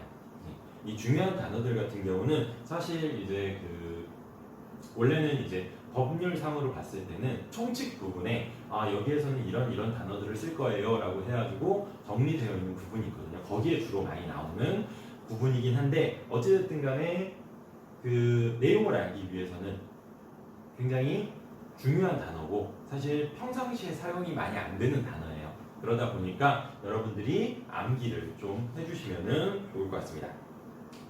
네, 첫 번째로 나오는 거는 이제 여러분들 처리라고 하는 것이고요. 이 처리라고 하는 거는 여러분들 개인 정보를 수집, 생성, 연계, 연동, 기록, 저장, 보유, 가공, 편집, 검색, 출력, 정정, 복구, 이용, 제공, 공개, 파기, 그 밖에 유사상의, 유사행위를 하는 것이 여러분들 처리라고 보시면 돼요. 예. 어렵죠? 어려우면은 어떻게 외우시냐면은 그냥 개인정보를 수집부터 파기할 때까지 모든 행위라고 생각을 해주시면 돼요. 그게 처리라고 보시면 될 것 같습니다. 그리고 두 번째로는 정보 주체라고 하는 여러분들 단어가 나오게 되는데 이 정보 주체는 뭐냐면은 정보에 의해서 알아볼 수 있는 사람. 만약에 예를 들어서 내 정보다, 내 주민등록번호고, 내 이름이고, 내 얼굴이다 라고 하게 되면은 그 정보가 들어가 있다 라고 하면은 정보 주체는 저예요. 그 안에 들어가 있는 사람들, 정보가 들어가 있는 사람들을 정보 주체라고 보시면 될 것 같습니다. 그리고 그 다음에 나오는 거는 이제 민감 정보라고 하는 것이 있고요. 그리고 고유식별 정보라고 하는 것이 있어요. 이 두 가지 같은 경우는 여러분들이 별표를 쳐놓으시고 좀 외워두셔야 될 것 같습니다.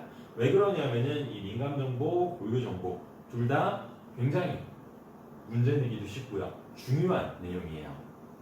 민감 정보 같은 경우는 이제 여러분들이 유전자 검사를 통해서 얻어진 유전 정보 한 가지, 그리고 범죄 경력 정보 이 두 가지를 일반적으로 민감 정보라고 이야기를 하고 있고요. 실제로 범죄 경력 정보 같은 경우는 사실 이 화장품 소비자를 받아들일 때 사실 그렇게 중요하진 않을 거예요. 그런데 여기에서 중요한 거는 뭐냐면은 유전자 검사를 얻어진 정보. 최근에 이제 많은 이제 맞춤형 화장품 기업들이 피부를 분석할 때 어떠한 방식을 많이 사용을 할까요?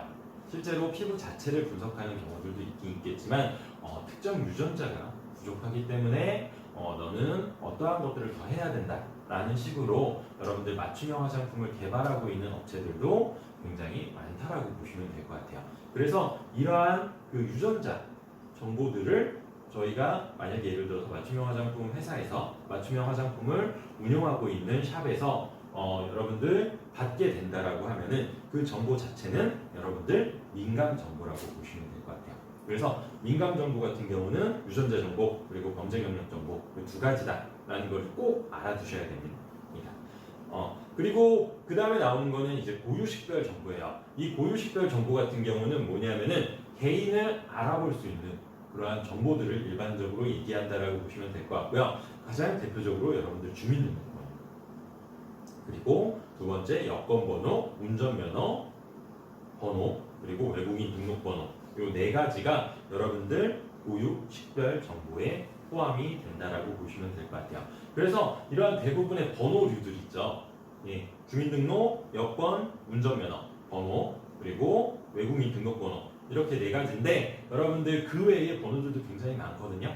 그래서 그거 하나만 딱 놓고 아닌 것은, 고유식별 정보가 아닌 것은 이렇게 해버리게 되면은 여러분들 문제 내기도 굉장히 쉽지만 여러분들 문제 풀기는 굉장히 어려우세요. 안 외우시면. 그렇기 때문에 요거 같은 경우는 꼭 외워두셔야 된다. 그리고 굉장히 중요한 정보들이에요. 예, 민감 정보, 고유식별 정보가 굉장히 중요한 정보이기 때문에 이러한 것들의 취급 자체도 나중에 굉장히 조심한 건 아니지만 유출이 안 되도록 취급을 해야 되기 때문에 여러분들 두 가지는 꼭 잘 외워두시면 좋을 것 같습니다. 그 다음에 이제 나오는 거는 여러분들 지금 보시면은 개인 정보 파일이라고 하는 게 있어요. 이 개인 정보 파일이라고 하는 거는 뭐냐면은 개인 정보의 집합물이라고 보시면 될 것 같고요.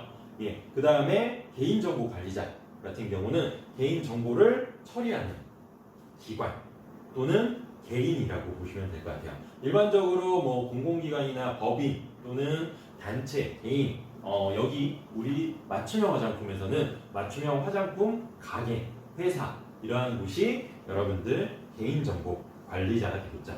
그래서 이 개인정보 관리자도 알아두시면 좋을 것 같고요. 영상정보 처리기기라고 하는 것이 마지막으로 나오게 되는데 이 영상정보 처리기기라고 하는 것은 일정한 공간에 지속적으로 설치되어서 여러분들 사물 또는 사람의 영상을 전달하는 장치를 일반적으로 영상기기 정보 처리 장치다라고 이야기하고 있다라고 보시면 될 것 같고, 가장 대표적으로 여러분들 개인정보 보호에서 좀 이슈화가 많이 되고 있는 게 뭐냐면은 CCTV예요. 이 CCTV 같은 경우가 왜 이슈화가 되고 있냐면은 사람의 얼굴을 계속적으로 찍죠. 그리고 사람 안면 인식 기술, 요즘에 그 중국이나 아니면은 뭐 미국 같은 데서 그러한 것들을 개발하기 위해서 엄청 노력을 하고 있는데, 이러한 안면 인식 기술이 발달되게 되면은 사람이 어디에 갔는지 그것들을 다 저희 뭐 예를 들어서 이런 공공기관에서 CCTV를 곳곳에 설치한 이런 공공기관에서 다 컨트롤할 수 있는 거예요. 물론 그렇게 컨트롤된 사회가 좋다라고 말씀하시는 경우들도 있긴 있겠지만 반대로 자율권을 침해했다라고 하는 경우들도 굉장히 많거든요. 그래서 지금 여기에 나와 있는 것처럼 영상 정보 처리 기기는 가장 대표적인 게 CCTV다라고 생각을 해주시면은 문제 푸시는데 나중에 도움이 많이 되실 것 같습니다. 그러면은 이제 목적이 명확하고 그리고 최소한의 수집을 통해서 여러분들 개인정보가 수집이 됐어요. 그러면은 이러한 것들을 어떻게 관리할 것인가에 대해서 그 다음에 개인정보보호법에 근거한 고객관리에서 이야기가 나오고 있다라고 보시면 될 것 같아요. 여기에서는 크게 두 가지 정도로 이제 요약을 해볼 수가 있는데요. 첫 번째로는 고객관리를 어떻게 해야지 여러분들 고객관리가 잘 됐다라고 이야기할 수 있는가고요. 그리고 두 번째로는 고객관리의 기본적인 지침, 관리 기본적인 지침 그 두 가지를 좀 보시면은 좋을 것 같습니다. 첫 번째로 나오는 고객 관리를 어떻게 해야지 그러면은 이 고객 관리를 잘했다라고 이야기할 수 있을까라고 하게 되면은 여기에 나와 있는 것처럼 그 제가 전에 말씀드렸던 것처럼 개인정보보호법이라고 하는 곳에 전문으로 나와 있어요. 뭐 예를 들어서 개인정보 안전관리 관련돼서 개인정보 처리자가 개인정보를 뭐 분실 어쩌고저쩌고 이렇게 쭉 내용이 나와 있는데 이렇게 전체적으로 외우실 수 있으시면은 여러분들 한번 전체적으로 외워주시면 좋을 것 같고 나는 이거 좀 요약을 해야겠다라고 하시면은 아래 보시는 것처럼 간단하게 개인정보 처리 시 분실, 도난, 유출, 위조, 변조, 훼손 방지를 하게끔 관리를 해야 된다. 하지 않게끔 관리를 해야 된다라고 생각을 해주시면 될 것 같습니다. 간단하죠? 다시 한번 말씀을 드리면은 분실, 도난, 유출, 위조, 변조, 훼손 방지 이 6가지에 대해서 알아주시면은 이렇게 이것들을 피하는 게 여러분들 개인정보를 잘 관리하고 있는 거구나 라고 알아주시면 될 것 같고요. 두 번째로 나오는 거는 여러분들 그 개인정보 처리 시 이제 꼭 정해야 되는 사항들이에요. 그래서 이 꼭 정해야 되는 사항들 같은 경우도 역시 개인정보보호법에 이렇게 쭉 나열이 되어 있는데 이것들을 좀 다시 한번 정리를 하면은 뭐냐면은 개인정보 처리 시 꼭 그 기재돼야 되는 상황, 정해야 되는 상황은 첫 번째로는 목적이 있어요. 내가 개인정보를 왜 사용할 것인지, 어떠한 목적으로 사용할 것인지를 명시를 해놔야 된다라고 보시면 될 것 같고요. 두 번째로는 내가 이 개인정보를 언제부터 언제까지 사용할 건지. 여러분들 뭐 예를 들어서 그 요즘에 뭐 네이버나 뭐 이런데 가입을 하시더라도 뭐 1년 동안 이제 뭐 휴면 회원이다라고 하게 되면은 이제 휴면으로 전환이 되거나 아니면은 가입이 탈퇴가 되거나 이러한 것들 되게 많이 보시죠. 그러한 것들처럼 내가 언제부터 언제까지 이 정보를 가지고 있을 거고 나중에 중간중간에 너한테 확인을 할 거야. 이러한 것들이 명시가 되어 있어야 된다는 얘기고요. 그러한 것들을 뭐 사전적으로 보시게 되면은 기간이 명시되어 있어야 된다라고 생각을 해주시면 될 것 같습니다. 그리고 그 다음에 제공 여부. 예. 제공을 할 것인지 말 것인지 하겠습니다. 뭐 별거 아닌 것 같아 보여도 내가 하겠다라고 얘기한 것과 그것을 안 얘기한 거는 천지 차이예요. 그렇기 때문에 제공 여부 그리고 대리 여부 그리고 문의 창구 자동 수집 여부 이러한 것들을 여러분들 개인 정보를 그러니까 뭐 입력할 때 관리할 때 이러한 것들이 포함이 되어 있어야 된다라고 생각을 해주시면 될 것 같습니다. 다시 한번 이제 좀 말씀드리면은 목적, 기간, 제공 여부, 대리, 문의 창구, 자동 수집 여부를 꼭 관리할 때 같이 가지고 있어야 된다. 개인 정보랑 같이 그 내용들을 가지고 있어야 된다라고 보시면 될 것 같습니다. 이렇게 보시게 되면은 뭐 여러 가지 사항들을 꼭 같이 관리를 해야 된다라고 이렇게 말씀을 드렸었고요.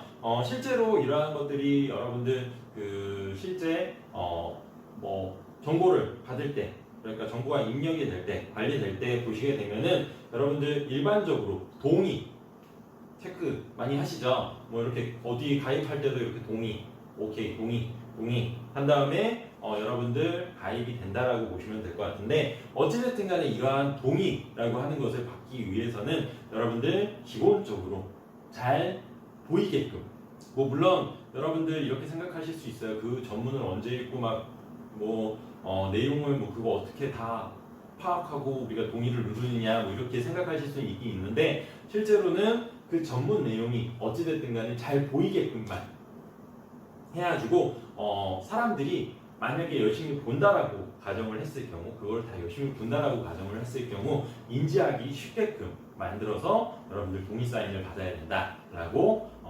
생각하시면 될 것 같고 뭐 헷갈리게 뭐 예를 들어서 A라고 하는 파트를 이렇게 그 뭐 약관을 쭉 한 다음에 뭐 B랑 같이 이렇게 받는다거나 이러한 것들을 하게 되면은 나중에 이제 관리 차원에서 문제가 될 수 있기 때문에 각각 받아야 된다라는 개념이라고 보시면 될 것 같고요. 그리고 여기에서 또 하나 중요한 개념이 나오게 되는데 14세 미만 여러분들 가입하시다 보면은 뭐 14세 미만의 미만입니까? 뭐 이상입니까? 이러한 것들이 나오게 되는데 14세 미만 같은 경우는 여러분들 개인정보에서 아동으로 규정이 되어 있어요. 아동으로 규정이 되어 있기 때문에 14세 미만은 여러분들 보호자의 동의를 받는다거나 아니면은 법정 대리인의 동의를 받아야지 여러분들 실제로 이러한 개인정보를 관리할 수, 그러니까 개인정보를 이렇게 받을 수가 있고요. 그것들을 관리할 수 있기 때문에 여러분들 꼭 14세 미만은 개인정보 동의를 받아야 된다. 예, 부모나 아니면 법정 대리에게 동의를 받아야 된다는 점을 알아주시면은 좀 더 이게 문제에서는 굉장히 쉽게 나올 수 있는 부분이거든요. 14세 미만의 아동 숫자가 굉장히 임팩트가 있기 때문에 여러분들 그러한 것들을 좀 꼼꼼하게 알아두시면 좋을 것 같습니다. 그렇다라고 하면은 이러한 개인정보 입력 관리를 통해 가지고 여러분들 어찌됐든 간에 개인정보를 받게 된다라고 하면은 결과적으로 개인정보를 보호법에 근거해서 여러분들 고객 상담을 할 때 그럼 어떻게 해야 되는 것인가를 좀 보시게 되면은 기본적으로 보시게 되면은 개인정보를 취급하는 자 같은 경우는 그 개인정보를 여러분들 고객에게 그러니까 정보의 주체가 되는 고객 또는 그리고 고객이 가지고 있는 권리들을 잘 설명을 해줘야 되고요. 그리고 두 번째는 여러분들 확인, 동의 있죠. 동의 사인을 다 받으셔야 된다고 생각을 해주시면 될 것 같아요. 그래서 이 두 가지 측면에서 좀 보시게 되면은 고객이 가지고 있는 정보를 어떠한 거를 설명해 줄 수 있을까라고 보시게 되면은 가장 기본적으로 정보 처리에 대한 정보를 제공받을 권리, 내가 이거를 어떤 식으로 처리하고 있다라는 거를 제공받을 권리가 첫 번째로 있고요. 두 번째로는 여러분들 정보 처리에 관한 동의 또는 동의 범위에 대해서 선택하고 결정할 권리가 이러한 그 고객 주체에 있다라고 보시면 정보 주체에 있다라고 보시면 되고 그 외에 뭐 처리 여부를 확인하고 개인의 정보에 대해서 열람할 수 있는 거 그리고 정정, 뭐 삭제, 파기 이러한 것들을 요청할 수 있는 권리 그 다음에 마지막으로 처리에 인해서 발생한 피해가 신속하고 공정한 처리 절차에 따라서 구제받을 수 있는 이러한 권리들이 여러분들 고객 주체, 정보 주체, 고객에게 있다라고 보시면 될 것 같고요. 기본적으로 이러한 내용들 이외에도 여러분들 이러한 내용들 있죠. 이러한 것들을 충분하게 그 고객에게 설명을 하고 그리고 거기에 대해서 동의를 받아야 된다라고 보시면 될 것 같아요.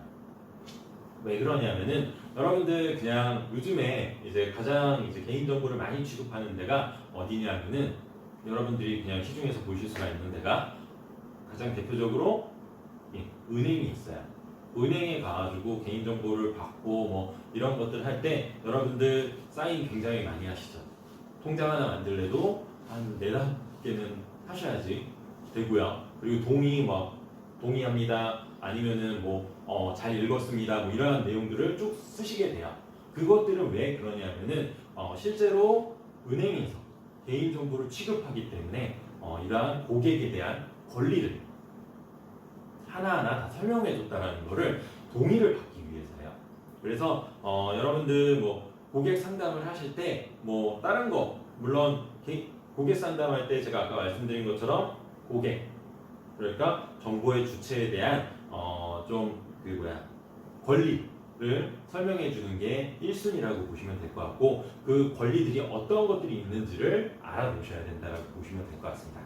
그리고 그 다음에 알아두셔야 되는 거는 뭐냐면은 이러한 고객 정보, 그러니까 고객 권리가 어떠한 것인가를 설명을 했으면 거기에 대해서 잘 들었다라든지 아니면은 내가 이 권리를 주겠다 아니면 입력을 하겠다라고 하는 것에 대해서 동의를 처리해도 된다, 내가 처리해도 된다라고 하는 거를 동의해주는 그런 절차가 필요하다라고 보시면 될 것 같아요. 그게 바로 고객 상담에서 꼭 들어가야 되는 내용, 개인 정보에 법에 의해서 고객 상담에 꼭 들어가야 되는 내용이라고 보시면 될 것 같아요.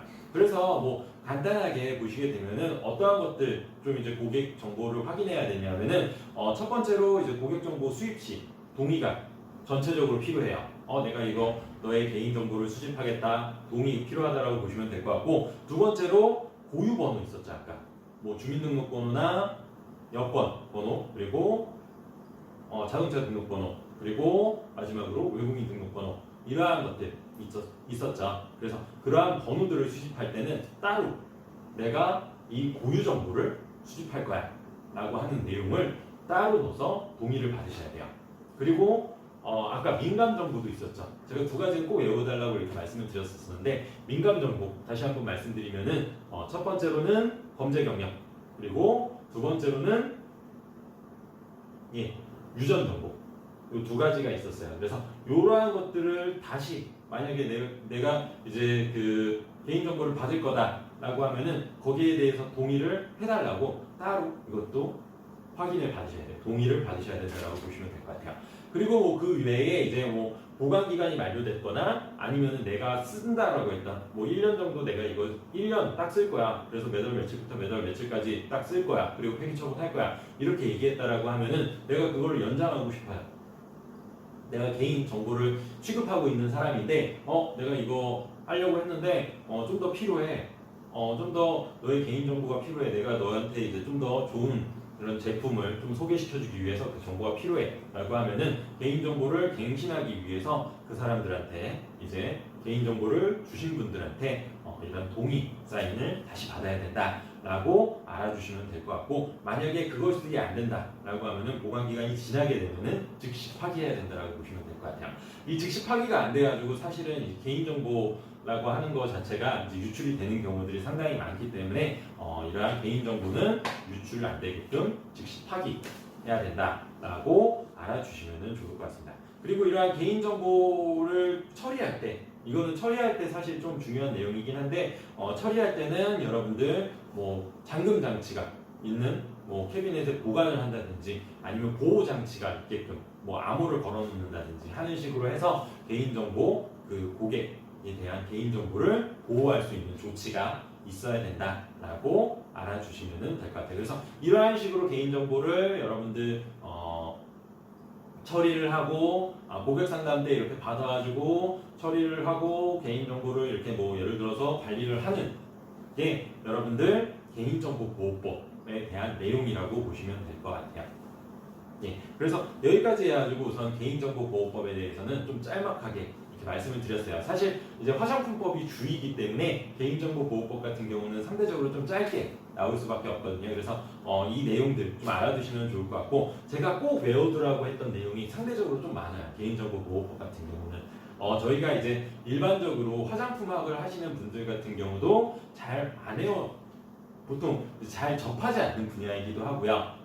물론 이제 그 여러분들 뭐 피부샵이나 뭐 이런 것들을 하셨다라고 하면은 이러한 개인정보에 대해서 어느 정도 들어보시긴 하셨겠지만, 대부분 이제 개인정보보호법이라고 하는 것 자체를 좀